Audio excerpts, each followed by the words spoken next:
সামনের ফার্মেসির কাছে গিয়ে গাড়িটা দাঁড় করা, আর এই নে কিছু টাকা। এই টাকা দিয়ে ওই দোকান থেকে এক প্যাকেট কন্ডোম নিয়ে আয়। নেহা ম্যাডামের এরকম কথা শুনে অবাক হয়ে যায়, পিছনের দিকে তাকিয়ে থাকি ড্যাব ড্যাব করে। তখনই নেহা ম্যাডাম আমাকে ধমকের সুরে বলে, কিরে, কি বলছি তোর কানে যাচ্ছে না? বললাম যে দোকানের সামনে গাড়িটা দাঁড় করা, আর টাকা নিয়ে গিয়ে ওই প্যাকেট কিনে নিয়ে আয়। নেহাকে আর কোনো প্রশ্ন না করে ফার্মেসির কাছে গাড়ি দাঁড় করাতে নেহার কাছ থেকে টাকা নিয়ে ফার্মেসি থেকে প্যাকেট কিনে নিয়ে নেহার হাতে গুজে দিয়ে গাড়ি স্টার্ট দিয়ে পুনরায় যেতে লাগে। ঠিক তখনই সামনে থাকা গ্লাসের দিকে তাকিয়ে নেহা ম্যাডামকে দেখে স্বাধীন অবাক হয়ে যায়। বুঝলাম না এনার আবার কি হলো। আমার দিকে তাকিয়ে বাঁকা হাসি দিচ্ছে, আবার ঠোঁট কামড়াচ্ছে। এনার মতিগতি আমার একদমই ভালো লাগছে না। আবার ফার্মেসি থেকে ওইসব কিনে আনলো। আল্লাহ, এবারের মতো আমাকে রক্ষা করো। তারপর গাড়ি এসে ব্রেক করে নেহার বাড়ির সামনে। গাড়ি থেকে নেমে নেহা বাড়ির ভিতর প্রবেশ করতে নিয়ে পেছনের দিকে এসে স্বাধীনকে বলে, শোন, রাত 12টার সময় আমার রুমে যাবি। যদি না যাস তাহলে কিন্তু তোর খবর আছে, তোর চাকরি থেকে বের করে দেব। আর আমি এটা ভালো করেই জানি যে তোদের সংসার চলে তোর এই চাকরি দিয়ে। যদি তোর চাকরি চলে যায় তাহলে তোর পরিবারকে নিয়ে তোকে পথে নামতে হবে। আচ্ছা ম্যাম, যাব। বাট আপনি এত রাতে আপনার রুমে ডাকছেন কেন? সেটা না হয় তুই রাতেই আমার রুমে আসলে জানতে পারবি।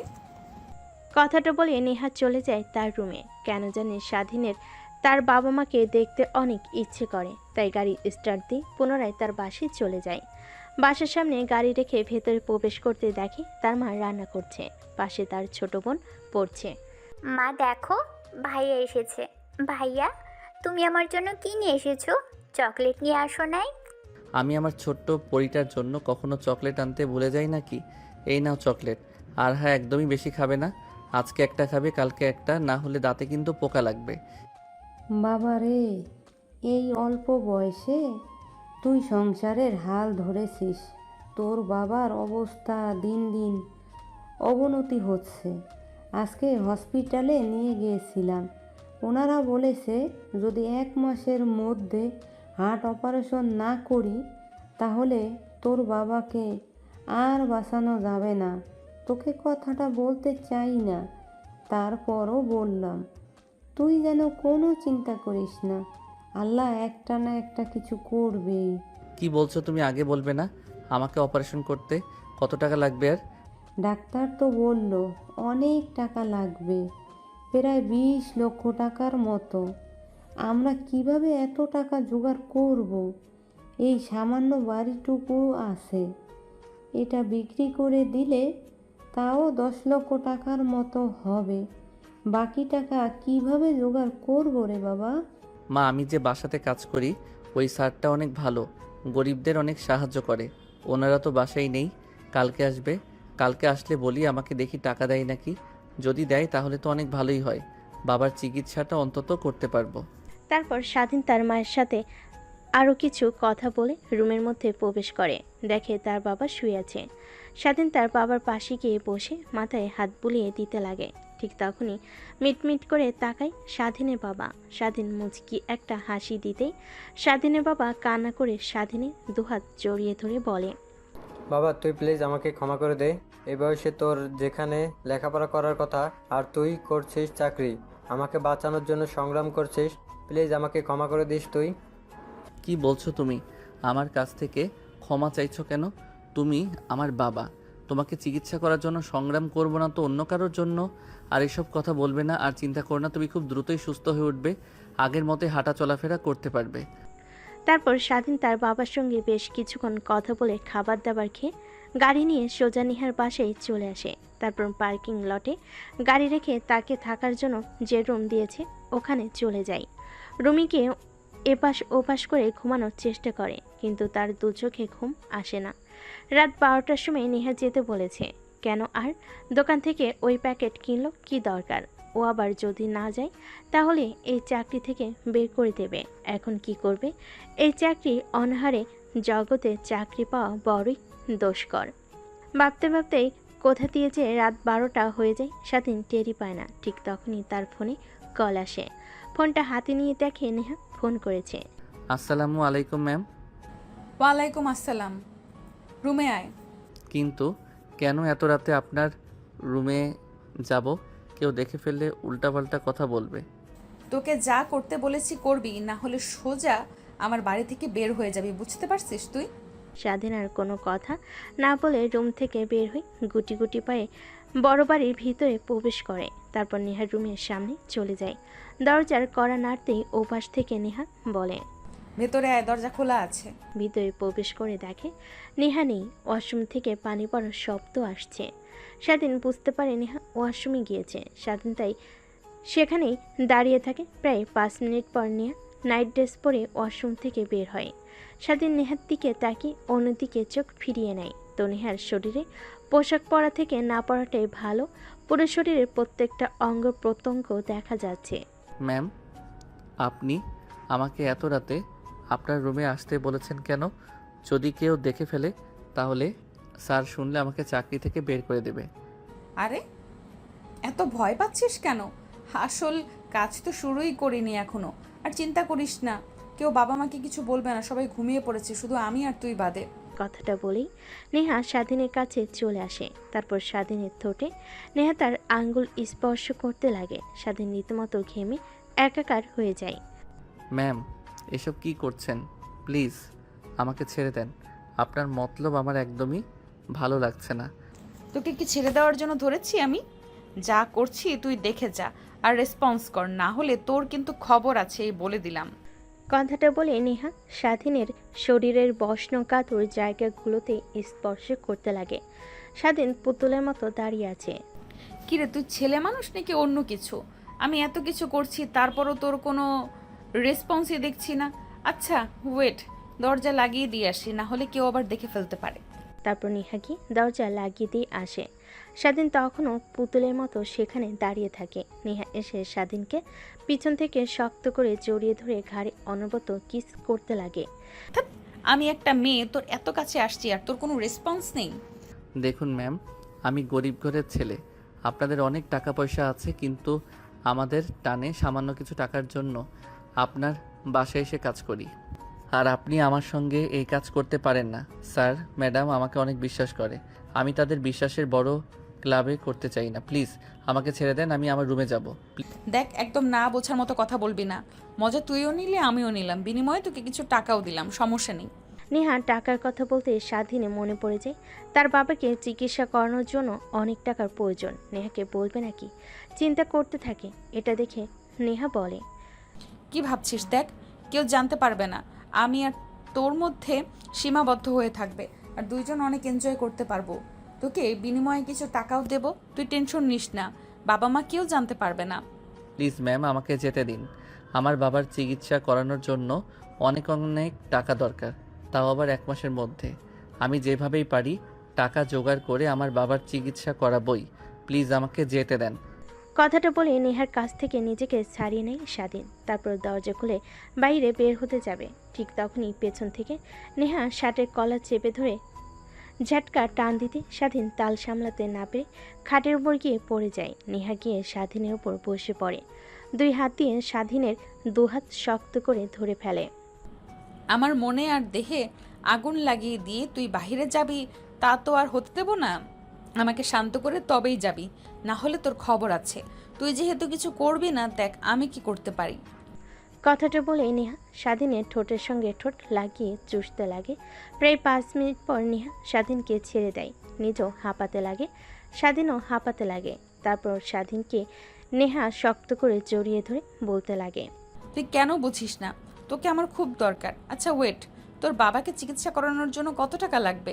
কেন, আপনি সেটা শুনে কি করবেন? বলতে বলেছি বলবি।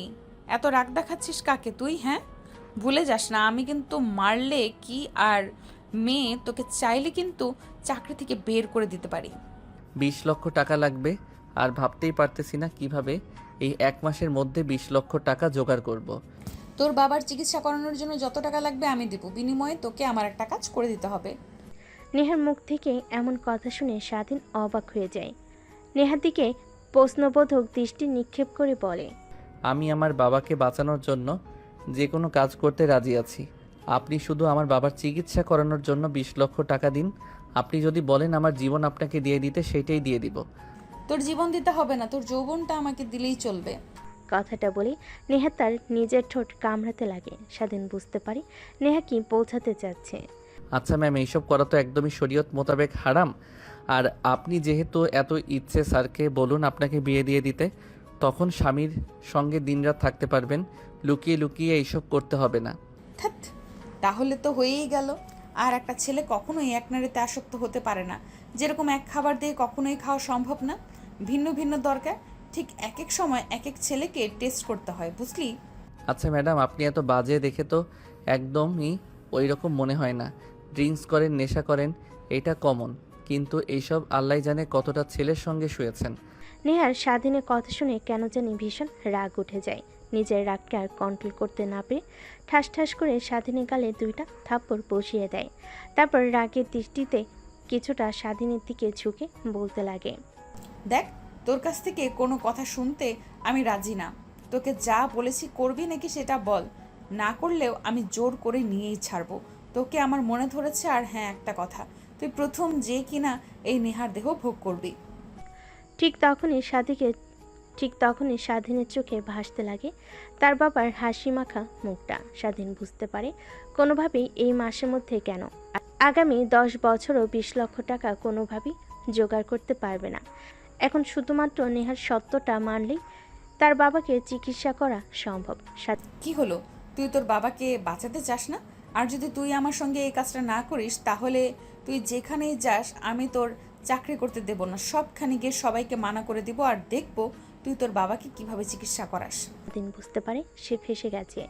নেহার সত্ত্বে রাজি হয়ে যাওয়া ছাড়া কোনো উপায় নেই। তাই স্বাধীন বলে, আচ্ছা ঠিক আছে, আমি আপনার সব শর্তে রাজি আছি। তাহলে শোন, প্রথম শর্ত, কোনো মেয়ের দিকে একদমই তাকানো যাবে না আমি ব্যতীত। দ্বিতীয় শর্ত, আমি যখন বলবো যেইভাবেই হোক তোকে আমার রুমে আসতে হবে, আর আমাকে সুখ দিয়ে তবে তোকে যেতে হবে। এর আগে গেলে তোর বাবাকে আমি মেরে ফেলবো। তৃতীয় শর্ত, একদমই এই বিষয়ে কাউকে বলবি না। চতুর্থ শর্ত, আমার বান্ধবীরা আসলে ওদের কাছ থেকে সব সময় দূরে দূরে থাকার চেষ্টা করবি, কারণ ওরা আমার থেকে বেশি লুচ্ছি। ঠিক আছে। তাহলে আয় আমার কাছে, দীর্ঘ প্রতীক্ষার অবসান ঘটুক। তারপর স্বাধীন ধীরে ধীরে নেহার দিকে যেতে লাগে। এক পর্যায়ে নেহার শরীর থেকে সম্পূর্ণ পোশাক খুলে ফেলে স্বাধীন। প্রত্যেকটা স্থানে কিচ করতে লাগে। স্বাধীনের প্রত্যেকটা স্পর্শে কেঁপে উঠতে লাগে। এক পর্যায়ে নেহা বলে ওঠে, ড্রয়ারের মধ্যে ওইটা আছে। তারপর এর আগে একদমই যদি উল্টাপাল্টা কিছু হয়ে বাচ্চা পেটে চলে আসে তখন কি হবে? তারপর স্বাধীন ড্রয়ার খুলে প্যাকেটটা বের করে নেহাকে সুখ দিতে লাগে। দুজন হারিয়ে যায় ভালোবাসার এক অটল গভীরে। ভালোবাসা বললে ভুল হবে। দুই শরীরের লালসায় পড়া এক মেয়ের তার বাবাকে চিকিৎসা করানোর জন্য এত টাকা প্রয়োজনে এক ছেলে এভাবে কেটে যেতে লাগে প্রায় 3 ঘন্টা। নেহা স্বাধীনের বুকের উপর শুয়ে থাকে, ঘন ঘন নিঃশ্বাস ফেলতে লাগে। স্বাধীনে কেন জানি নিজের অজান্তে তার চোখ দিয়ে 2 ফোঁটা পানি বের হয়ে যায়। স্বাধীন তার হাতের উল্টো পিঠ দিয়ে মুছে ফেলে। বান্ধবীদের কাছ থেকে শুনেছি এইটাতে নাকি অনেক সুখ, কিন্তু কখনো বিশ্বাস করিনি। আজ হাড়ে হাড়ে উপলব্ধি করতে পারলাম। এর জন্যই ওরা বলতো, বিশ্বাস কর তুই প্রথম ছিলি। এই দেখ তার প্রমাণ। তারপর নেহা স্বাধীনকে বিছানার চাদরে দেখাতে লাগে রক্তের ছিটা পড়ে আছে। স্বাধীন বুঝতে পারে নেহা যতই খারাপ হোক না কেন, কিন্তু এর আগে কখনোই এই কাজ করেনি। এটা তার প্রমাণ। আমি এত সুখ কখনো ভাবতেও পারিনি এইটার মধ্যে। চল বিয়ে করে ফেলি, লুকিয়ে লুকিয়ে এইসব করা থেকে ভালো, তাই না? তোকে আর হারাতে চাই না আমি। কথাটা শুনে স্বাধীন বাঁকে একটা হাসি দেয়। তারপর বুকের উপর থেকে নেহাকে সরিয়ে ফ্লোর থেকে শার্ট প্যান্ট তুলে পরিধান করে নেয়। তারপর নেহার সামনে দাঁড়িয়ে হাসতে হাসতে বলে, ম্যাম, আপনি বড়লোক আবার আদরের দুলালি, আর আমরা অনেক গরিব। আমি হয়তোবা আপনার দেহের লালসা কমাতে পারবো, কিন্তু আপনার চাহিদা না। আপনি প্রত্যেক দিন খরচ করেন 1 লক্ষ টাকার উপরে, আর জানেন আমার 1 লক্ষ টাকা ইনকাম করতে 6 মাস লেগে যায়। আর হ্যাঁ, আপনার শর্তের কথা যেন মনে থাকে, আমার বাবার চিকিৎসা করাতে চেয়েছেন। মনে আছে কালকে সকালে তুই বলিস তোকে ব্যাংক থেকে টাকা তুলে দেব, আর যাস না? আর একবার চল না। স্বাধীন নেহার আর কোনো কথা না শুনে এক প্রকার দৌড়ে রুম থেকে বের হয়ে যায়। নেহা খাটের পর শুয়ে থেকে স্বাধীনকে দৌড়ে রুম থেকে বের হয়ে যেতে দেখে হাসতে লাগে। তারপর খাট থেকে উঠে বিছানার চাদর সরিয়ে অন্য একটি চাদর পেরে ওয়াশরুমে চলে যায় ফ্রেশ হওয়ার জন্য। ফ্রেশ হয়ে রুমে এসে ঘুমিয়ে পড়ে। অন্যদিকে স্বাধীন নিজের রুমে গিয়ে ফ্রেশ হয়ে ঘুমিয়ে পড়ে। পরের দিন সকালবেলা স্বাধীনের ঘুম ভাঙে অনেক দেরিতে। শোয়া থেকে উঠে ব্রাশ হাতে নিয়ে টি শার্ট আর ছোট প্যান্ট পরে বাইরে চলে যায়, গাড়ি ধুতে লাগে। অন্যদিকে নেহা কফির মগ হাতে নিয়ে বেলকনিতে এসে দাঁড়ায়, স্বাধীনের দিকে অপলক দৃষ্টিতে তাকিয়ে থাকে। হঠাৎ স্বাধীনের নজর ওই দিকে যেতেই চোখ সরিয়ে নেয়। গাড়ি পরিষ্কার করে রুমে চলে আসে, ফ্রেশ হয়ে পোশাক পরিবর্তন করে বাইরে গাড়িতে বসে অপেক্ষা করতে লাগে, কারণ একটু পর নেহা কলেজে যাবে। যেই কথা সেই কাজ, নেহা বাহিরে আসে কলেজে যাওয়ার জন্য। আজকে অনেক লেট হয়ে গেল, একটু একটু তাড়াতাড়ি যাবি। ঠিক আছে ম্যাম। তারপর স্বাধীন গাড়ি স্টার্ট দিয়ে যেতে লাগে। নেহার কলেজের দিকে যাবার সময় স্বাধীন অনেকবার ব্যাক গ্লাসে লক্ষ্য করেছে নেহা তার দিকে তাকিয়ে থাকে। কলেজের বাইরে গাড়ি ব্রেক করতে নেহা থেমে যায়। শোন, 2টা ক্লাস করে বাসায় যাব, ভালো লাগছে না আমার। তুই এখানেই অপেক্ষা করবি, কোথাও যেন না যাস, মনে থাকে যেন। ঠিক আছে ম্যাম। তারপর নেহা কলেজের ভিতর প্রবেশ করে। স্বাধীন সকালে না খাওয়াই অনেক ক্ষুধা লাগে, পাশে থাকা একটা দোকানে গিয়ে কলা পাউরুটি কিনে খেতে লাগে। অন্যদিকে নেহা কলেজে প্রবেশ করতে তার বান্ধবীরা নেহার দিকে এগিয়ে আসে। কিরে, কাজ হয়েছে কি? আর বলিস না, এত ভীতু যা বলার মতো না। হয়তো বা ওর প্রথম দিন ছিল, একটু খুব একটা মজা নিতে পারে নাই, রাখ সেই সকল কথা। চল ক্লাসরুমে যাই। দেখ, তোর আনন্দ ফুর্তি করা শেষ হয়ে গেলে আমাকে দিবি, আমি একদম পার্মানেন্ট করে রাখবো। খুব পছন্দ হয়েছে আমার। তোর বাবার যদি ড্রাইভার প্লাস বডিগার্ড না হতো, তাহলে আমি আমার বাসায় ওকে রেখে দিতাম ড্রাইভার হিসেবে। ওকে বাবা, তোদের কথা মাথায় থাকবে আমার। তারপর নেহার বান্ধবীরা নেহাকে অনেক কথা বলতে লাগে। অন্যদিকে নেহার অনেক রাগ হতে লাগে আর বান্ধবীর কথা শুনে কিন্তু কিছুই বলে না। দেখতে দেখতে 2টা ক্লাস শেষ করে বাইরে চলে আসে। নেহার সব বান্ধবীরা নেহার সামনে বসতে যাবে, এর আগে নেহার আরেকটা বান্ধবী সামনে বসে পড়ে। নেহা বলতে গিয়েও কিছু বলতে পারে না। তারপর স্বাধীনকে রেস্টুরেন্টে যেতে বলে নেহার বান্ধবী। গাড়ির বক্সে গান লাগিয়ে নাচতে লাগে। অন্যদিকে স্বাধীন ড্রাইভিং করছিল মন দিয়ে। ঠিক তখনই পাশ থেকে নেহার বান্ধবী স্বাধীনের পায়ের উপরে অনেকবার হাত রাখে। বারবার স্বাধীন সরিয়ে দিল, মানে না। নেহা এইটা দেখে অনেকটা রেগে যায়, কিন্তু কাউকেই কিছু বুঝতে দেয় না। রেস্টুরেন্টের সামনে গিয়ে গাড়ি ব্রেক করতে নেহা আর তার বান্ধবীরা সবাই বের হয়ে খাবার খেতে লাগে। তারপর খাওয়া দাওয়া করে সবাই যে যার বাসায় চলে যায়। নেহাকে নিয়ে স্বাধীন নেহার বাসার দিকে রওনা হয়। রাস্তার মধ্যে স্বাধীন ড্রাইভিং করতে করতে নেহাকে বলে, ম্যাম, সাথী ম্যামকে আর সামনে বসতে দিবেন না। ড্রাইভিং করতে অনেক ডিস্টার্ব করে। উনি শুধু আজকে নয়, পড়ার সময় উনি সামনে বসে আমার পায়ে হাত রাখে, অনেক বাজে বাজে ইশারা করে। আর ম্যাম, আপনি যে বললেন আমার বাবার চিকিৎসা করানোর জন্য টাকা দেবেন ব্যাংক থেকে তুলে। নেহার কথা মতো স্বাধীন ব্যাংকের সামনে গাড়ি ব্রেক করে। নেহা ব্যাংকের ভিতর ঢুকে প্রায় 20 মিনিট পর হাতে একটা ব্যাগ নিয়ে বের হয়। স্বাধীনের দিকে এগিয়ে দিয়ে বলে, ঠিক আছে, ওকে বলে দেব তোর সঙ্গে আর যেন ওই ব্যবহার না করে। আর সামনের ব্যাংকটাতে ব্রেক কর, তোকে টাকা উঠিয়ে দিচ্ছি। এই ব্যাংকের ভেতরে 20 লক্ষ টাকা আছে, তোর বাবাকে চিকিৎসা করাবি। আর শোন একটা কথা, তোকে যে আমি এতগুলো টাকা দিয়েছি কেউ যেন জানতে না পারে। ঠিক আছে ম্যাম, আপনি অনেক বড় উপকার করলেন আমাকে। আচ্ছা ম্যাম, আপনাকে একটা কথা বলি, রাগ না করলে। আচ্ছা বল, রাগ করবো না। আপনি তো পারলেই আমাকে এমনিতে এতগুলো টাকা দিতে পারতেন, তাহলে অযথা অবৈধ সম্পর্ক করার মানে কি ম্যাডাম? দেখেন, আমি টাকা পাওয়ার পর এটা বোঝাতে চাচ্ছি না যে আপনার শর্ত মানতে নারাজ, কিন্তু একটা কথাই বলবো, এই পৃথিবীতে চিরকাল বাঁচবেন না, একদিন না একদিন মরে যেতে হবে। তখন আল্লাহর কাছে গিয়ে কি জবাব দেবেন? স্বাধীনের কথা শেষ না হতেই স্বাধীনের ফোন বেজে ওঠে। মায়ের নাম্বার দেখে নেহার কাছ থেকে পারমিশন নিয়ে রিসিভ করে কানের কাছে ধরতে ওপাশ থেকে কান্নার কণ্ঠ শুনতে পায়। স্বাধীন তড়িঘড়ি করে গাড়ি ব্রেক করে নেহার সিট বেল্ট পরে, তেমন কিছু হয় না। বাবা, কই তুই? তোর বাবা কেমন যেন করছে, বুকে 2 হাত দিয়ে চেপে ধরেছে আর নিঃশ্বাসটি নিতে কষ্ট হচ্ছে তার। প্লিজ বাসায় আয়। আচ্ছা মা, আসছি আমি এখনই। তারপর স্বাধীন অশ্রুসূচক দৃষ্টিতে নেহার দিকে তাকিয়ে বলে, ম্যাম, প্লিজ কিছু মনে করবেন না। আপনি কি হেঁটে বাসায় যেতে পারবেন? আমার বাবা অনেক অসুস্থ, তাকে নিয়ে এখন যদি হাসপাতালে না যাই তাহলে মারা যাবে সে। অনুগ্রহ করে যদি আপনাদের গাড়িটা আমাকে দিতেন তাহলে বাবাকে হাসপাতালে ভর্তি করে আপনার বাড়িতে গাড়ি দিয়ে আসতাম। প্লিজ ম্যাম, না বলবেন না। এই অল্প সময়ের মধ্যে আমি অ্যাম্বুলেন্স কিংবা গাড়ি জোগাড় করতে পারবো না। আরে না, সমস্যা নেই, চল আমিও যাব তোর সঙ্গে তোর বাড়িতে। তোর বাবাকে হসপিটালে ভর্তি করে তবে তোর সঙ্গে বাসায় ফিরবো। তারপর স্বাধীন তার চোখের পানি মুছে গাড়ি স্টার্ট দিয়ে চড়ে যেতে লাগে তার বাড়ির দিকে। একটু পর স্বাধীন বাসায় চলে আসে।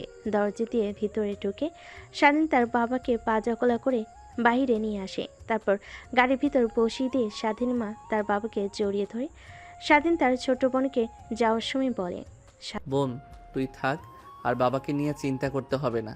আমি বাবার অপারেশনের জন্য টাকা জোগাড় করেছি। তুই বাড়িটার দিকে একটু লক্ষ্য রাখিস। একটু পরে এসে তোকে হসপিটালে নিয়ে যাব আমি। স্বাধীনের কথা শুনে তার ছোট বোন মাথা ইশারা দিয়ে হ্যাঁ বোঝায়। তারপর স্বাধীন গাড়ি স্টার্ট দিয়ে চলে যায় সোজা হসপিটালে। স্বাধীন গাড়ির পিছন থেকে তার বাবাকে বের করে সোজা আইসিইউতে চলে যায়। ভিতরে ভর্তি করে দিয়ে অপারেশন করার জন্য টাকা কাউন্টারে জমা দিয়ে দেয়। অপারেশন থিয়েটারের সামনে পায়চারি করতে লাগে স্বাধীন। 5 ঘন্টা পর আইসিইউর রুমের মধ্যে থেকে একটা ডাক্তার বেরিয়ে আসে। স্বাধীন তড়িঘড়ি করে ডাক্তারের কাছে গিয়ে বলে, আঙ্কেল, আমার বাবা এখন কেমন আছে?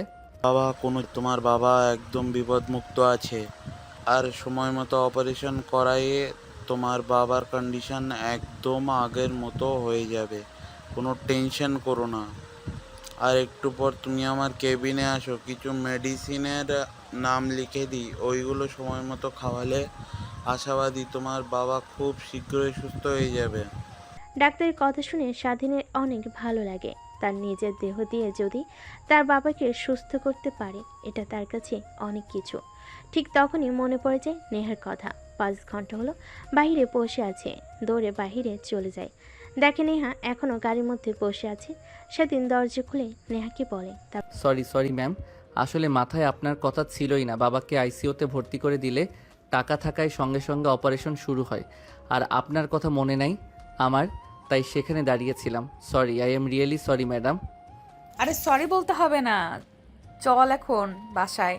তারপর স্বাধীন গাড়ি স্টার্ট দিয়ে পুনরায় যেতে লাগে নেহার বাড়ির দিকে। একটু পর নেহাকে নামিয়ে দিয়ে নেহার কাছ থেকে বিদায় নিয়ে সোজা তার বাসায় চলে আসে। স্বাধীন তার ছোট বোনকে নিয়ে হসপিটালে চলে যায়। আবার নার্সের কাছে স্বাধীন তার বাবার কথা জিজ্ঞেস করে একটা কেবিন দেখিয়ে দেয়। তারপর স্বাধীন কেবিনে প্রবেশ করে নিজের অজান্তে চোখ দিয়ে খুশির পানি বের হতে লাগে। দেখে তার বাবা তার মার সঙ্গে কথা বলছে। বাবা, তুই এসেছিস? কত সময় হলো তোকে খুঁজছি। আমি কিন্তু পারছি না।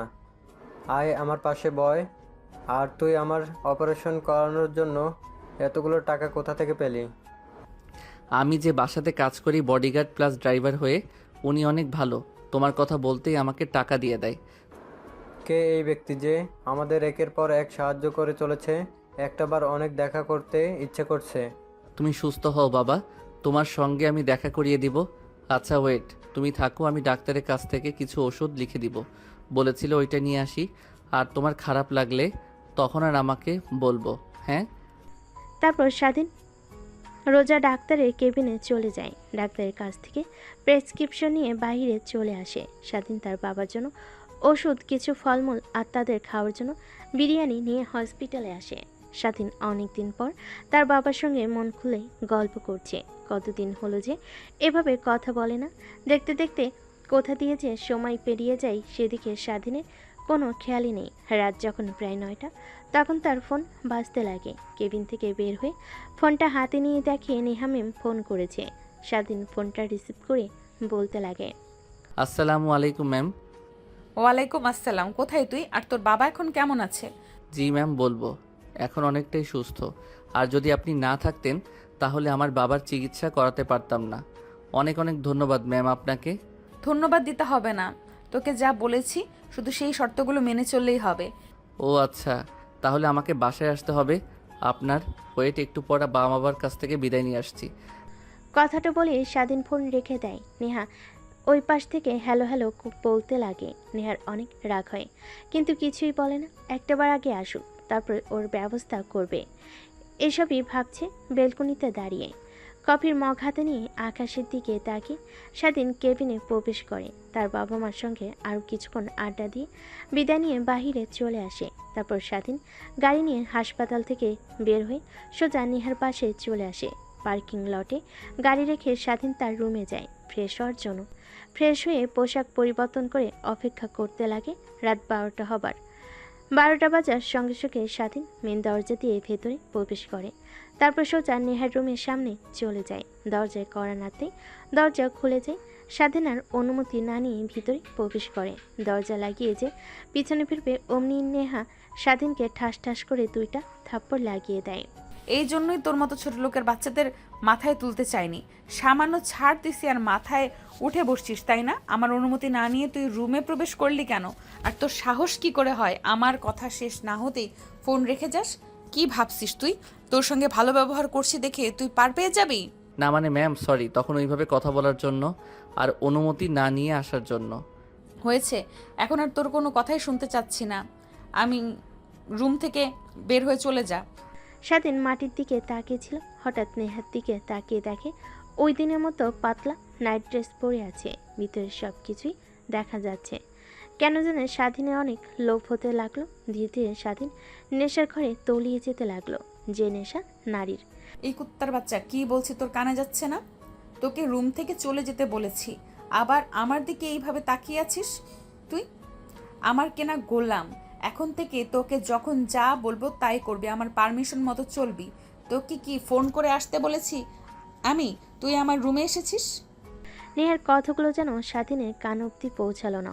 অবলোক দৃষ্টিতে তাকিয়ে থাকে নেহার দিকে। নেহা খানিকটা ভয় পেয়ে যায় স্বাধীনের তাকানো দেখে। স্বাধীনের কাছে এসে ঠাস ঠাস করে থাপ্পড় দিয়ে বলে, কি বলছি তোকে, তুই শুনতে পারছিস না নাকি?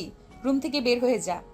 নেহার কাছ থেকে থাপ্পড় পেয়ে নেহার কাছ থেকে থাপ্পড় খেয়ে স্বাধীন আরও রাগ উঠতে লাগে। তারপর সেখানে আর না দাঁড়িয়ে দরজার দিকে আসতে লাগে।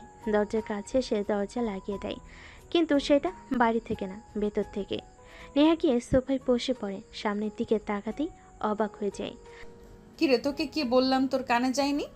বললাম রুম থেকে চলে যা, এখনো দাঁড়িয়ে আছিস আবার আমার দিকে তাকিয়ে আছিস। নেহা অনবরত স্বাধীনকে উল্টাপাল্টা কথা বলেই চলেছে, কিন্তু স্বাধীন নেহার কথায় কোনো পাত্তা দেয় না। তারপর নেহার দিকে গুটি গুটি পায়ে এগিয়ে আসতে লাগে। নেহা এটা দেখে খানিকটা ভয় পেয়ে যায়। ধীরে ধীরে নেহার যত কাছে আসে স্বাধীন তত কিছু করতে লাগে। এক পর্যায়ে দেওয়ালের সাথে পিঠ ঠেকে যায়। দেখ, একদম ভালো করছিস না তুই, কিন্তু তোকে এই পৃথিবী থেকে চিরতরে মুছে ফেলবো যদি আমার দিকে আর একবারও আসছিস। কেন ম্যাম? আপনার তো শরীরের অনেক ভালো খিদা মিটিয়ে দিচ্ছি। নেহা কোনো কিছু বুঝতে না পেরে পাশে থাকা টি টেবিলের উপরে থাকা ল্যাম্পপোস্টটা স্বাধীনের দিকে ছুঁড়ে মারে। স্বাধীন হাত দিয়ে ধরে ফ্লোরে রেখে দেয়। অনবরত নেহার দিকে এগিয়ে যেতে লাগে। এক পর্যায়ে নেহার কাছে এসে স্বাধীন নেহার দুহাত শক্ত করে মুখ বন্ধ করে নেয়।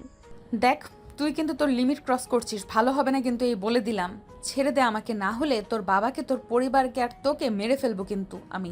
আমার ভালো রূপ দেখেছিস, কিন্তু ভয়ঙ্কর রূপ দেখিসনি। নেহার কথার কোনো জবাব না দিয়ে স্বাধীন অনবরত নেহার শরীরে স্পর্শ করতে লাগে। স্বাধীনের প্রত্যেকটা স্পর্শে নেহা কেমন যেন শিহরণ হতে লাগলো। এক পর্যায়ে স্বাধীন নেহাকে কিস করতে লাগে। প্রথমে নেহা বাধা দিলেও পরে নেহার বাধা দেয় না, স্বাধীনের সঙ্গে রেসপন্স করে। তারপর নেহাকে খাটের উপর ফেলে দেয়। নেহার শরীর থেকে এক এক করে পোশাক খুলতে লাগে। আজ স্বাধীনের দিকে তাকিয়ে ভাবতে লাগে, এর আবার কি হলো যে কিনা আমার কথার উপরে কখনো কথা বলেনি, যখন যা করতে বলেছি তাই করেছে। আজ এই ভয়ঙ্কর রূপ ধারণ করেছে, এর হাত থেকে বাঁচা তো দুষ্কর হয়ে যাবে। এমন কি করে ফেলেছি আমি ওকে? তারপর স্বাধীন ও নেহাকে শক্ত করে জড়িয়ে ধরে নিমিষেই দুজন হারিয়ে যায় ভালোবাসার এক অতল গভীরে। প্রথমে নেহা বাধা দিলেও পরবর্তীতে আর বাধা দেয় না। পরের দিন সকালবেলা নেহা নিজেকে আবিষ্কার করে স্বাধীনের বুকে। নেহার কেন যেন অনেক ভালো লাগা কাজ করে। শোয়া থেকে না উঠে স্বাধীনকে শক্ত করে জড়িয়ে ধরে আবার ঘুমিয়ে পড়ে। অন্যদিকে স্বাধীনের ঘুম ভাঙতে নেহাকে তার শরীর ওপর থেকে সরিয়ে স্বাধীন সোজা তার রুমে চলে আসে আর ভাবতে লাগে, দেখ কালকে আমার কি হয়েছিল, নেহা ম্যামের সঙ্গে একদমই কাজটা ঠিক করা হয়নি। ও নিজের রাগী ওনার পারমিশন না নিয়ে ওনার সঙ্গে জোর জবরদস্তি করেছি। উনি যদি আমার কিংবা আমার পরিবারের কোনো ক্ষতি করে তখন কি হবে? না, ম্যামের কাছ থেকে ক্ষমা চাইতে হবে, না হলে উনি আবার যে কোনো সময় রেগে আমার পরিবারের উপর কিংবা আমার উপরে আক্রমণ করতে পারে। তারপর স্বাধীন ওয়াশরুমে চলে যায়, ফ্রেশ হয়ে গোসল করে বাইরে চলে আসে। বাইরে এসে গাড়ি পরিষ্কার করতে লাগে। প্রত্যেক দিনে নাই নেহা কফির মগ নিয়ে বাইরে এসে দাঁড়িয়ে স্বাধীনের দিকে তাকিয়ে থাকে। অবশ্য এই তাকিয়ে থাকায় নেহাকে স্বাধীনের প্রতি দুর্বল করে তুলেছে। স্বাধীন দেখেও না দেখার ভান করে গাড়ি পরিষ্কার করতে লাগে। তারপর রুমে গিয়ে ফ্রেশ হয়ে সোজা নেহার রুমের সামনে গিয়ে দরজা কড়া নাড়তে লাগে। নেহা দরজা খুলে স্বাধীনকে দেখতে পেয়ে খানিকটা অবাক হয়ে যায়। কিরে, তুই এখানে এত সকালে? কিছু কি হয়েছে? তোর বাবার চিকিৎসার জন্য আরও টাকা লাগবে নাকি? না ম্যাম, আই এম সরি। আসলে আপনার সঙ্গে রাতে অনেক জোর জবরদস্তি করে ফেলেছি। আমি নিজের মধ্যে ছিলাম না, কেমন যেন হয়ে গিয়েছিলাম। প্লিজ আমাকে ক্ষমা করে দিন। আরে না, আমি কিছুই মনে করিনি, বিশ্বাস কর। প্রথম দিনের থেকে তুই আমার সঙ্গে জোর করে যে করেছিস, ওই দিন আরও বেশি মজা পেয়েছি, তাই তো কিছু মনে করিনি। আর একটু পর আমি বের হব, আমার এক বান্ধবীর বাসায় যাব। আমাকে নামিয়ে দিয়ে তুই তোর বাবার কাছে চলে যাস।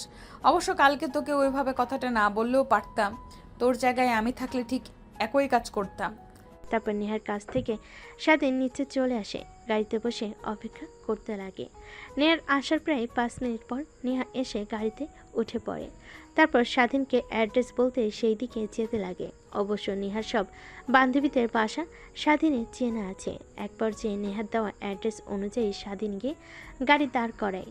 নেহা গাড়ি থেকে বের হয়ে স্বাধীনকে বলে, যা, আর আমি যখন ফোন করব তখন এই লোকেশনে আবার চলে আসবি। তারপর স্বাধীন গাড়ি স্টার্ট দিয়ে চলে যায় হসপিটালে তার বাবার কাছে।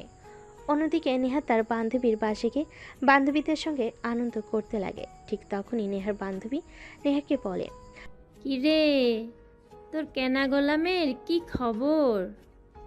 আজকে তো বাইরে তোর জন্য অপেক্ষা করতে দেখছি না, কই গিয়েছে? আরে, তোকে ফোন করে বললাম না ওর বাবার চিকিৎসার জন্য টাকা লাগবে 20 লাখ, আমি ওটা দিয়েছি। আর ওকে বলেছি আমি যখন যা বলবো তখন সে করবে। এতে ছেলেটাও রাজি হয়ে গিয়েছে। একটা কথা কি জানিস, ছেলেটার মধ্যে কিছু তো একটা আছেই। কেন জানি দিন দিন ওর প্রতি দুর্বল হয়ে যাচ্ছি। আগে ওকে দেখলে অনেক রাগ হতো আমার, কিন্তু এখন ওকে না দেখলে কেমন যেন লাগে। মনে হয় এক নজর না দেখতে পারলে আমার বুকটা ফেটে যায়। আরে মামা, বুঝতে পারছিস না? এইটাই তো ভালোবাসার প্রথম ধাপ। তার মানে তুই ওই ছেলেটাকে ভালোবেসে ফেলেছিস? আমি আবারও ভালোবাসা অসম্ভব। জীবনে একজনকেই ভালোবেসে অনেক কষ্ট পেয়েছি, দ্বিতীয়বার পেতে চাই না আমি। এর থেকে এইভাবেই দিব্যি চলে যাব। আরে, যার জন্য আশা, কই ওকে আসতে বলিসনি? ওর সারপ্রাইজগুলো রেডি করে চল।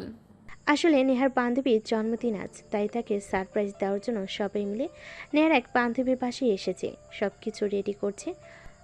অন্যদিকে স্বাধীন হসপিটালে গিয়ে তার বাবা মা আর বোনের সঙ্গে কথা বলতে লাগে। এইভাবে অনেকটা সময় পার হয়ে যায়।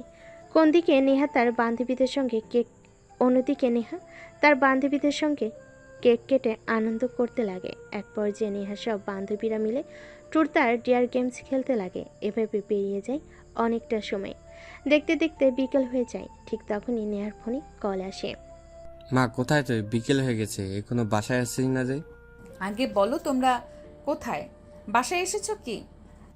হ্যাঁ, আমি আর তোর মা তো গ্রাম থেকে বাসায় চলে এসেছি। সকালে আসার পর থেকেই তোকে দেখছি না, এত বেলা হয়ে গেল তাও বাসায় ফিরছিস না। কোথায় আছিস তুই? জলদি বাসায় ফিরে আয়, কতদিন হলো তোকে দেখি না। আচ্ছা, তুমি একটু ওয়েট করো, আমি আসছি। একটা বান্ধবীর বাসায় আছি। তারপর নেহা ফোন রেখে দেয়, স্বাধীনকে ফোন করে আসার জন্য। একটু পর স্বাধীন চলে আসে। তারপর নেহাকে নিয়ে বাসায় চলে আসে। নেহা তার বাবা মাকে দেখলে দৌড়ে এসে জড়িয়ে ধরে। অনেক দিন হলো দেখা হয় না। গ্রামে ঘুরতে গিয়েছিল তার মা বাবা, কিন্তু নেহার গ্রাম পছন্দ হয় না। আর কলেজে কিছুদিন পর এক্সাম, তাই থেকে যায় শহরে। জানিস তোর নানু ভাই, দাদু ভাই, নানি দাদি কত তোকে মিস করছে। প্রত্যেক দিন তোর কথা বলেছে, তোর সঙ্গে কত কথা বলার চেষ্টা করছে, কিন্তু গ্রামে নেটওয়ার্কের সমস্যা, তোকে ফোন করতে পারিনি আমি। তুমি সবাইকে ঢাকায় নিয়ে আসলেই তো পারো, সবাই একসঙ্গে সপরিবারে থাকতাম। তুই ভেবেছিস বলিনি? কতবার করে বলছি কিন্তু কেউ ঢাকায় আসবে না, গ্রামে তাদের ভালো লাগে, গ্রামের মায়া ত্যাগ করতে পারে না। তাই আমিও আর কিছু বলি না। বাদ দে, কেমন আছিস তুই? একদম শুকিয়ে গিয়েছিস, ঠিকমতো খাওয়া দাওয়া করিসনি বুঝি চলে যাওয়ার পর থেকে। কি বলো বাবা তুমি? তারপর নেহা তার বাবার সঙ্গে কথা বলতে লাগে। স্বাধীন পাশে দাঁড়িয়ে থাকে। নেহার বাবার স্বাধীনের দিকে নজর যেতেই বলে, তা বাবা কেমন আছো তুমি? আমি যাওয়ার পর তুমি আমার মেয়েকে খেয়ালে রেখেছো এই তো ভালোভাবে? জি স্যার। পাশ থেকে নেহা আনমনি ভাবতে লাগে। তার বলতে বাবা, আচ্ছা বাবা থাকো, রুমে যাই, ফ্রেশ হয়ে আসি। সে সকালে বের হয়েছি, আজকে একটা বান্ধবীর বার্থডে ছিল, ওখানে গিয়েছিলাম। তারপর নেহা তার রুমে চলে যায়। স্বাধীন নেহার বাবার সঙ্গে বেশ কিছুক্ষণ কথা বলতে লাগে। তারপর বাড়ির বাইরে এসে তার থাকার রুমে চলে যায় ফ্রেশ হওয়ার জন্য। স্বাধীন রুমে গিয়ে বিথায় ঘুমানোর চেষ্টা করে, কিন্তু দুচোখে ঘুম ধারা দেয় না। এভাবে বেশ কিছুক্ষণ পেরিয়ে যায়। মাঝরাতে হঠাৎ ফোন বাজতে লাগে। স্বাধীন দেখে বুঝতে পারে নেহা ছাড়া আর কেউ ফোন করেনি এখন। আসসালামু আলাইকুম ম্যাম, এত রাতে ফোন করেছেন কেন? কি দরকার? কি দরকার তুই জানিস না? জলদি আমার রুমে আয়। দেখুন ম্যাম, এই কয়েকদিনে তো স্যার ছিল না, তাই যেতে পেরেছি, কিন্তু আজকে আঙ্কেল আন্টি এসেছে, যদি ওনারা দেখে ফেলে তখন কি হবে? প্লিজ বোঝার চেষ্টা করুন। আমি যা বলেছি তাই কর, না হলে তুই কিন্তু সকালে আর সূর্য দেখতে পারবি না। কথাটা বলি নেহা এক প্রকার রাগ দেখিয়ে কল কেটে দেয়। স্বাধীন ভাবতে লাগে যদি আঙ্কেল আন্টি কোনোভাবে দেখে ফেলে তাকে, নেহার রুমে কিংবা নেহার রুমের দিকে যাচ্ছে, তাহলে তার অবস্থা শেষ করে ফেলবে, চাকরি থেকে বের করে দেবে। ভাবতে লাগে কি করবে। বাইরে এসে নেহার রুমে বারান্দার কাছে এসে দেখে পাইপ।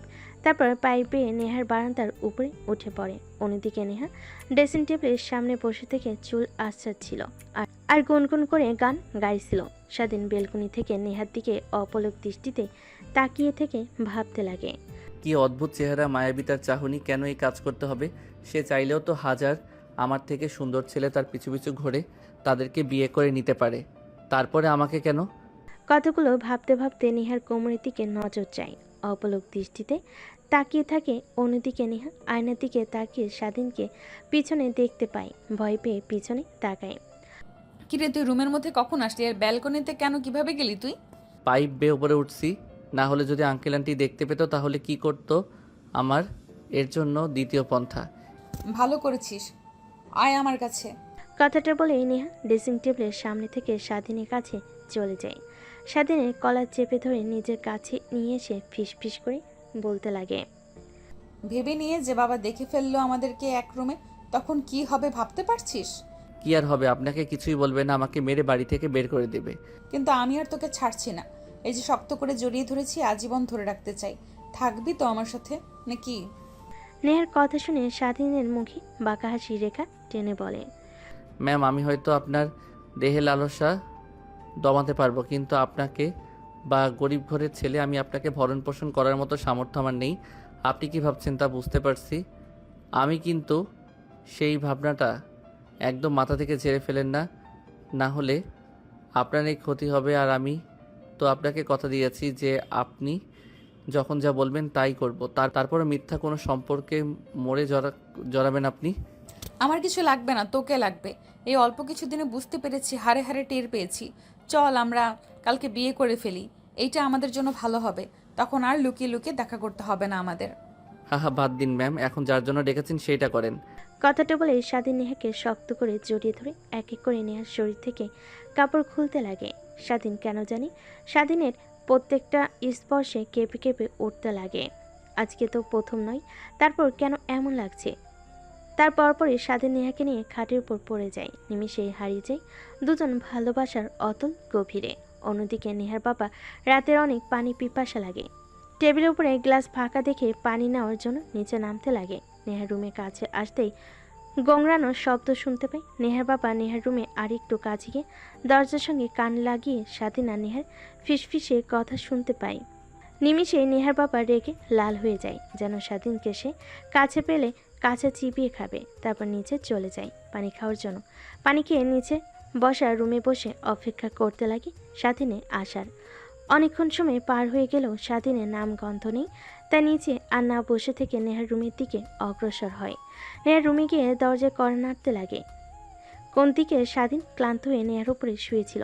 ঠিক তখনই দরজার কর্নারের ধ্যান ভেঙে যায় দুজনে। তারপর তড়িঘড়ি করে নেহার উপর থেকে উঠে পড়ে স্বাধীন। ফ্লোর থেকে প্যান্ট আর শার্ট নিয়ে পরিধান করে নেয়। নেহ তাড়াতাড়ি পোশাক পরে নেয়।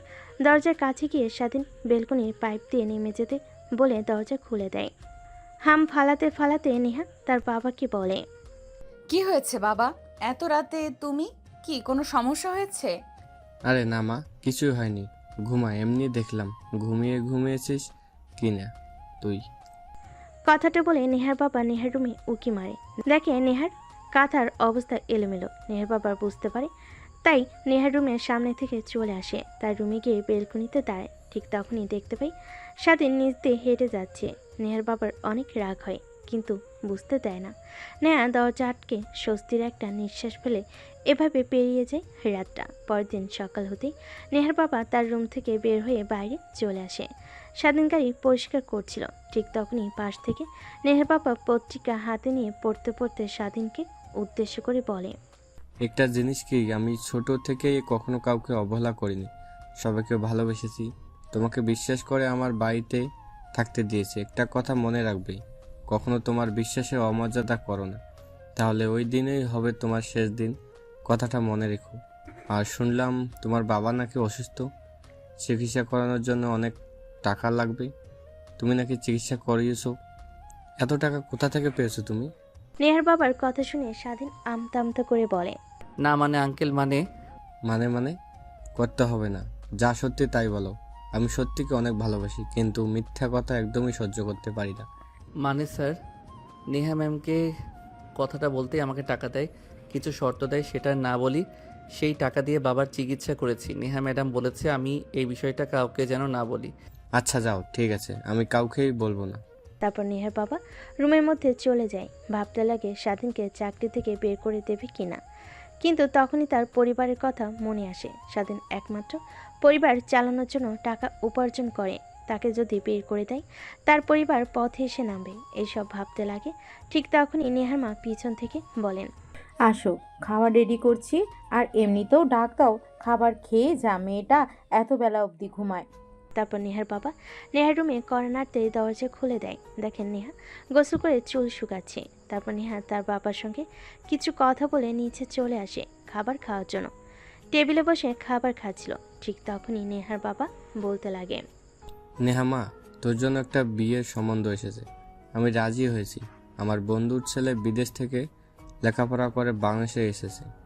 অনেক শিক্ষিত আর ভদ্র একটা ছেলে। আমি কথা বলেছি ছেলেটার সঙ্গে, অনেক ভালো লেগেছে আমার।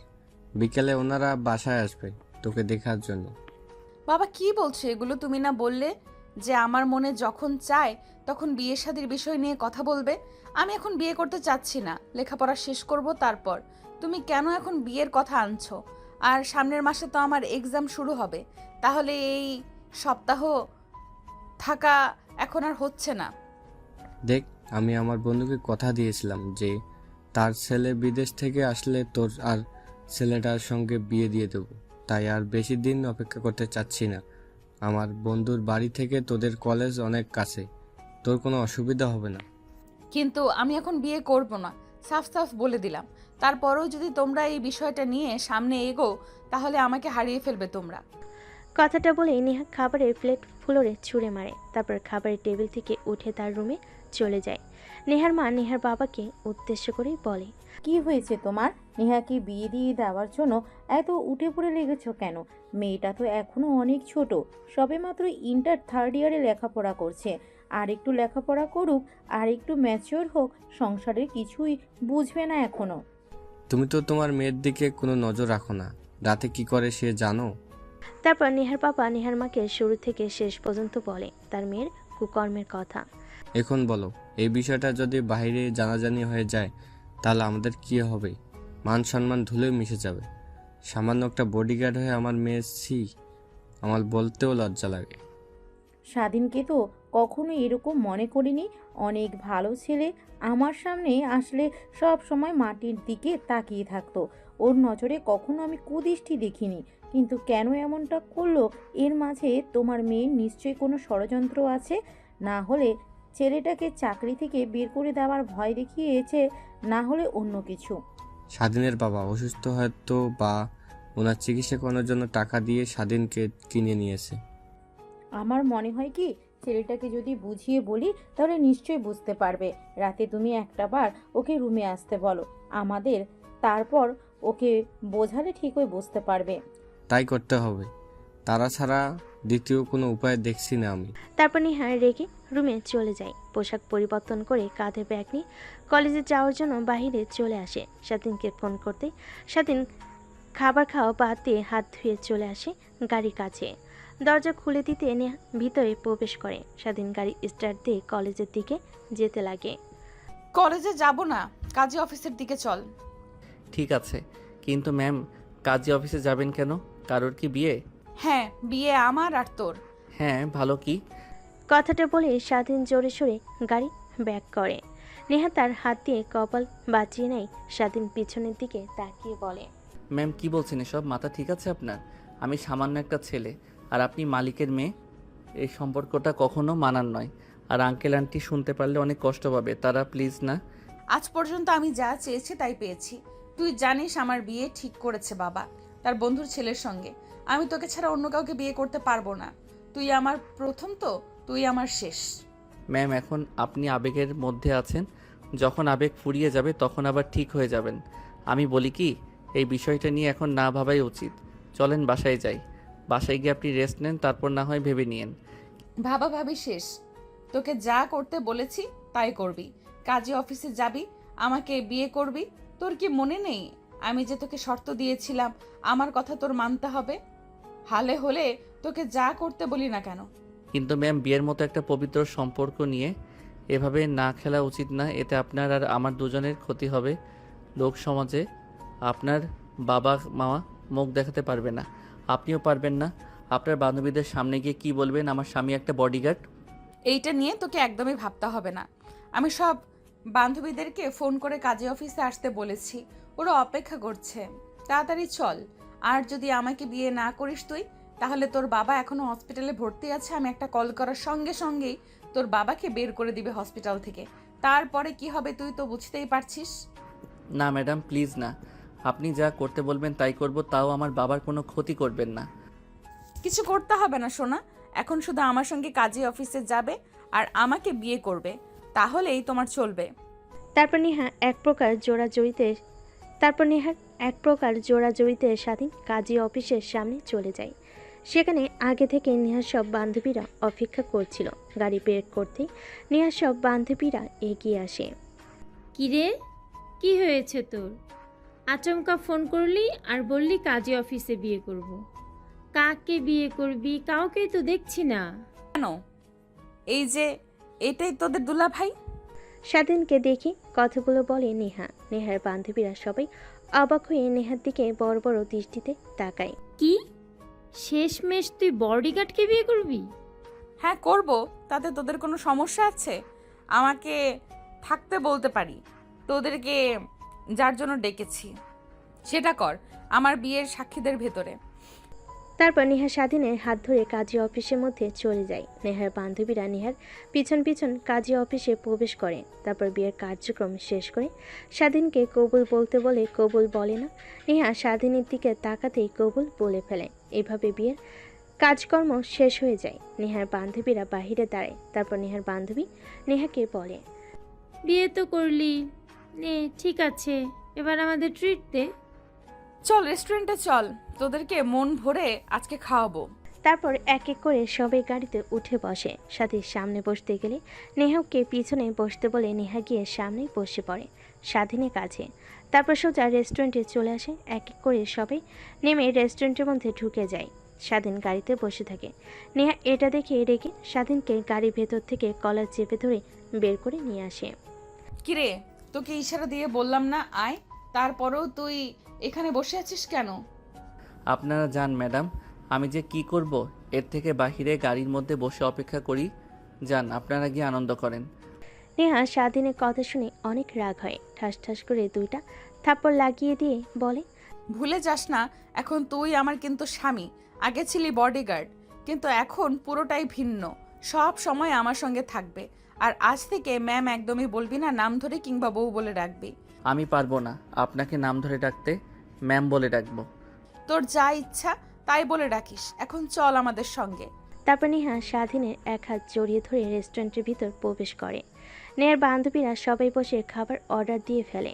তারপর সবাই একসঙ্গে খাবার খেয়ে অনেক আনন্দ করে। তারপর নেহার বান্ধবীরা নেহাকে বিদায় জানিয়ে চলে যায়। গাড়িতে উঠে পড়ে। স্বাধীন উঠে পড়ে, স্টার্ট দিয়ে বাড়ির দিকে যেতে যাবে। ঠিক তখনই নেহা বলে, চল তোর বাবাকে দেখতে যাব, এখনো তো হসপিটালে দেখে আসা হয়নি। আর কেউ বলে আসি আপনার ছেলে বিয়ে করেছে। যা হয়েছে আমাদের দুজনের মধ্যেই সীমাবদ্ধ থাক না, এটা বাহিরে জানানোর কোনো দরকার নেই। আর আমার বাবা মা জানতে পারলে অনেক কষ্ট পাবে। তারা তাদেরকে না জানিয়ে বিয়ে করেছি, আর আঙ্কেল আন্টি জানলে তো আমাকে জ্যান্ত পুঁতে রাখবে। তোকে কি বলেছে? আমি তোকে কি বলেছি মনে নেই? এই যে হাত ধরেছি, মরতে হলে একসঙ্গে মরবো, কখনোই এই হাত ছাড়ছি না। কথাটা বলে নেহা স্বাধীনের হাত ধরে আঙ্গুলের মধ্যে মুষ্টিবদ্ধ করে নেয়। তারপর স্বাধীন এক হাতে আলতো করে একটা চুম্বন দেয়। স্বাধীনে কেন জানি অনেক ভালো লাগা কাজ করে, কিন্তু তা প্রকাশ করে না। নেহার কাছ থেকে হাত ছাড়িয়ে গাড়ি স্টার্ট দিয়ে হাসপাতালের দিকে যেতে লাগে। অবশ্য দেখতে ইচ্ছে করছিল, ঠিক তখনই নেহা তার মনের কথা বলে ফেলে। একটু পর হাসপাতালে চলে আসে। নেহা বাড়ি থেকে কিছু ফুডস কিনে নেয়। তারপর স্বাধীনের বাবার কেবিনে গিয়ে দেখেন স্বাধীনের মা আর বোন বসে তার বাবার সঙ্গে কথা বলছে। স্বাধীন গিয়ে পাশে বসে পড়ে নেহাকে একটা চেয়ারতে বসার জন্য। বাবা তুই এসেছিস, তোর কথা অনেক মনে পড়ছিল। আমার ফোন করব, কিন্তু তোর মা বলে ফোন বাসায় রেখে এসেছে। দেখো তুমি মনে করেছো আর আমি চলে এসেছি, এখন কেমন লাগছে? হ্যাঁ অনেক ভালো লাগছে। আমার ডাক্তার বলেছে কালকে আমাদের রিলিজ করে দিবে, বাসায় যেতে পারবো আর আমি আগের মতো হাঁটাচলা করতে পারবো। বাবা আমার চিকিৎসার জন্য তুই এত টাকা কোথা থেকে জোগাড় করলি? তোকে অনেক হার্ডওয়ার্ক করতে হয় তাই না? আরে না বাবা, এটা দেখছেন ম্যাডাম, তিনি আমাকে টাকা দিয়েছেন তোমার চিকিৎসা করানোর জন্য। আর অনেক ভালো, আমারে যেই বাসায় কাজ করি ওই বাসার মালকিনের মেয়ে। আর আপনার ছেলের বউ? কি? হ্যাঁ মা, আপনার ছেলে আমাকে বিয়ে করেছে আপনাদেরকে না জানিয়ে। নে এরকম কথা বলবে এখানে কখনো ভাবতেও পায়নি স্বাধীন। তারপর নেহাকে এক হাত ধরে কেবিনের বাইরে নিয়ে আসে। তারপর উচ্চস্বরে বলতে লাগে, আপনাকে কি বললাম শুনতে পাননি? বললাম না আমার মা বাবার সামনে গিয়ে কখনো এইসব কথা বলবেন না। ভুল হয়েছে, আপনার কাছ থেকে টাকা নিয়ে আমার বাবাকে চিকিৎসা করিও। এর থেকে আমার বাবা যদি মারা যেত ভালো হতো। আমার বাবা অপারেশন করেছে, হার্টের সমস্যা। যদি আবার কিছু হয় তাহলে আপনার খবর আছে। তুমি আমাকে এইভাবে কথা বলতে পারলে? তোমার স্ত্রীকে রেগে কথা বলতে পারলে? যাও, তোমার সঙ্গে আর কোনো কথা নেই আমার।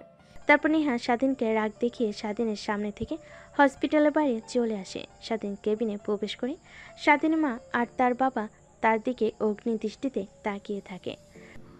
বিশ্বাস করো বাবা মা, উনি যা বলছেন একদমই মিথ্যা কথা। সব সময় ফান করে তো, তাই তোমাদের সঙ্গে দুষ্টামি করেছে। উনি আমার মালকিনের মেয়ে, উনি কখনো আমাকে বিয়ে করতে পারে? তাহলে মেয়েটাকে এইভাবে হাত ধরে বাহিরে নিয়ে গেলে কেন? আর কোথায় চলে গেলে? নাকি ভিতরে নিয়ে আয়? ধন্যবাদ বলতে হবে তো, বাবাকে এতগুলো টাকা চিকিৎসার জন্য দিয়েছে সে। অন্য আরেকদিন বলো, আমি বাসায় নিয়ে গেলে তখন। এখন যেতে হবে, ফোন করেছে আঙ্কেল। আর কালকে আমি এসে তোমাদেরকে নিয়ে বাসায় রেখে আসবো। তারপর স্বাধীন তার মা বাবার কাছ থেকে বিদায় নিয়ে চলে আসে হসপিটালের বাইরে। এসে দেখে নেহা রাগ করে গাড়িতে বসে আছে। স্বাধীন গাড়ি স্টার্ট দিয়ে যেতে লাগে। পিছন থেকে নেহা ভাবতে লাগে, এ কাকে বিয়ে করলাম? স্ত্রী রাগ ভাঙাতে পারে না। তারপর স্বাধীন গাড়ি চালাতে চালাতে বলতে লাগে, জানি না ম্যাম কিসের জন্য আমাকে বিয়ে করেছেন, কিন্তু কখনোই আমার কাছ থেকে স্বামীর অধিকার আশা করবেন না। হ্যাঁ, এটা আশা করতে পারেন আপনার শারীরিক চাহিদা পূরণ করতে পারবো, কিন্তু কখনো স্বামীর যে ভালোবাসা ওইটা কখনো আমার কাছ থেকে পাবেন না আপনি। কেন জানি স্বাধীনের বলা কথাগুলো নেহার বুকে তীরের মতো বেঁধে, কিন্তু স্বাধীনকে কিছু বলতে দেয় না। মন মারা হয়ে যায় স্বাধীনের কথা শুনে। একটু পর গাড়ি এসে ব্রেক করে বাড়ির সামনে। গাড়ি থেকে নেমে সোজা রুমে চলে যায়। দরজা লাগিয়ে দিয়ে কান্না করতে লাগে। জীবনে কখনো কাউকে ভালোবাসলাম না, এত ছেলে আমার পেছনে ঘুরলো, কখনো কাউকে পাত্তাও দিলাম না, শেষমেশ এমন একজনকে ভালোবাসলাম যে কিনা কখনো আমাকে মেনে নিতে পারবে না।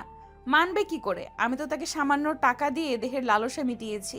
অনেক বাজে মেয়ে, আমাকে হিসেবে সে চেনে, কখনো স্ত্রী হিসেবে মানতে পারবে না। এইটা তো যে কোনো ছেলেই। কথাটা ভেবে নেহা কান্না করতে লাগে। অন্যদিকে নেহার মা মেয়েকে রেখে রুমে গিয়ে দরজা আটকে দিতে দেখে নেহার মা রুমের সামনে এসে দরজায় কড়া নাড়তে লাগে, কিন্তু নেহা দরজা খোলে না। এক পর্যায়ে নেহার মা অনেক ভয় পেয়ে যায়। তারপর নেহার বাবার কাছে গিয়ে বলে, নেহা এই যে শুনছো, নেহা রুমে এসে দরজা লাগিয়ে দিয়েছে। এত টাকাটাকি করছি কিন্তু দরজা খুলছে না। কি হয়েছে তুমি একটু আবার দেখো তো। বাবা কথাটা শুনে অনেক ভয় পেয়ে যায়। দৌড়ে নেহার রুমের সামনে চলে যায়, দরজা কড়া নাড়তে লাগে। ওই পাশ থেকে নেহা নিজেকে সামলে নিয়ে বলে, আমি একদম ঠিক আছি, তোমরা যাও, আমাকে একটু একা থাকতে দাও। তুমি একটা কাজ করো, স্বাধীনকে ফোন করে আসতে বলো। ও তো নেহার সঙ্গে সারাক্ষণ থাকে, কি হয়েছে ওর কাছ থেকে জানতে পারবে। স্বাধীন বাধ্য ছেলের মতো নেহার বাবার রুমে আসে।